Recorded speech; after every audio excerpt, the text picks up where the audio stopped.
ಚಿಕ್ಕಮಗಳೂರು ನಗರದ ತಾಲೂಕು ಪಂಚಾಯಿತಿ ಸಭಾಂಗಣದಲ್ಲಿ ತಾಲೂಕು ಮಟ್ಟದ ಗ್ಯಾರಂಟಿ ಯೋಜನೆಗಳ ಪ್ರಗತಿ ಪರಿಶೀಲನಾ ಸಭೆ ತಾಲೂಕು ಅಧ್ಯಕ್ಷರಾದ ಮಲ್ಲೇಸ್ವಾಮಿಯವರ ಅಧ್ಯಕ್ಷತೆಯಲ್ಲಿ ಇಂದು ನಡೆಯಿತು.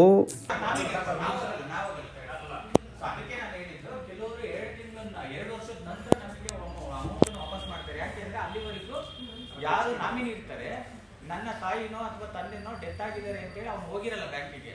ಯಾವಾಗ ಡೆತ್ ಸರ್ಟಿಫಿಕೇಟ್ ಇಟ್ಕೊಂಡು ಹೋಗ್ತಾರೆ, ಆ ಡೆತ್ ಸರ್ಟಿಫಿಕೇಟ್ ಅಲ್ಲಿ ಯಾವಾಗ ಡೆತ್ ಆಗಿದೆ ಅಂತೇಳಿ ಮೆನ್ಷನ್ ಆಗಿರುತ್ತೆ. ಅಲ್ಲಿಂದ ಹತ್ತಲದನ್ನ ಹಿಂದೂ ಕೊಡ್ತಾರೆ ಅಮೌಂಟ್, ಮುಂದದನ್ನ ಅಮೌಂಟನ್ನು ಸರ್ಕಾರ. ಮೆಸ್ಕಾಂ ಇಲಾಖೆ, ಮಹಿಳಾ ಮತ್ತು ಮಕ್ಕಳ ಅಭಿವೃದ್ಧಿ ಇಲಾಖೆ, ಆಹಾರ ಇಲಾಖೆ, ಕರ್ನಾಟಕ ರಾಜ್ಯ ರಸ್ತೆ ಸಾರಿಗೆ ನಿಗಮ ಮತ್ತು ಉದ್ಯೋಗ ವಿನಿಮಯ ಕಚೇರಿಗಳ ಮೂಲಕ ಗೃಹ ಜ್ಯೋತಿ, ಗೃಹಲಕ್ಷ್ಮಿ, ಅನ್ನಭಾಗ್ಯ, ಶಕ್ತಿ ಹಾಗೂ ಯುವ ನಿಧಿ ಯೋಜನೆಗಳಲ್ಲಿ ಸರ್ಕಾರದಿಂದ ಬಿಡುಗಡೆಯಾದ ಅನುದಾನ ಮತ್ತು ಸವಲತ್ತು ಪಡೆದ ಫಲಾನುಭವಿಗಳ ಸಂಖ್ಯೆಯನ್ನು ಪರಿಶೀಲಿಸಲಾಯಿತು.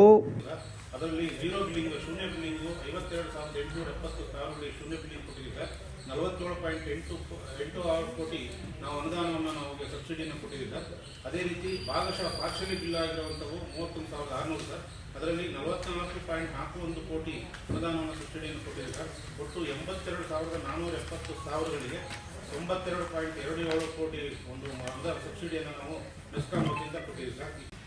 ಡಿಸೆಂಬರ್ದು 11,51,881 ಆರ್ಸಿ ಕಾರ್ಡ್ಗಳು, ಇನ್ನು ಟೋಟಲ್ಲು 30,51,707 ಮೆಂಬರ್ಸ್ಗೆ ಟೋಟಲ್ಲು 62,27,41,690 ಜಮಾ ಆಗಿದೆ ಸರ್.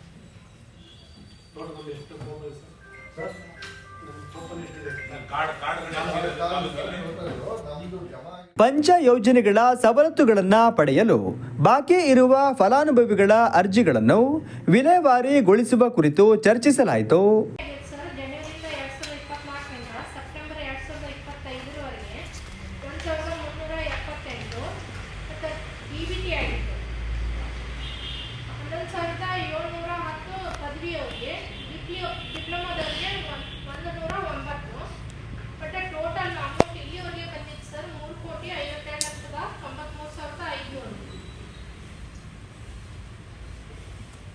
ಸೆಪ್ಟೆಂಬರ್ ತಿಂಗಳಲ್ಲಿ ಹೊಸ ಸೇರ್ಪಡೆ ಎಷ್ಟು ಜನ ಆಗಿದೆ?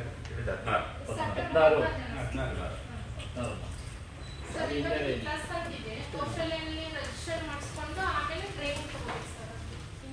ಸಭೆಯಲ್ಲಿ ಉಪಾಧ್ಯಕ್ಷರಾದ ಅನ್ಸರ್ ಅಲಿ, ತಾಲೂಕು ಪಂಚಾಯಿತಿ ಇಒ ವಿಜಯ್ ಕುಮಾರ್, ಪಂಚ ಗ್ಯಾರಂಟಿ ಯೋಜನೆ ಸದಸ್ಯರು, ಇಲಾಖಾ ಅಧಿಕಾರಿಗಳು ಉಪಸ್ಥಿತರಿದ್ದರು.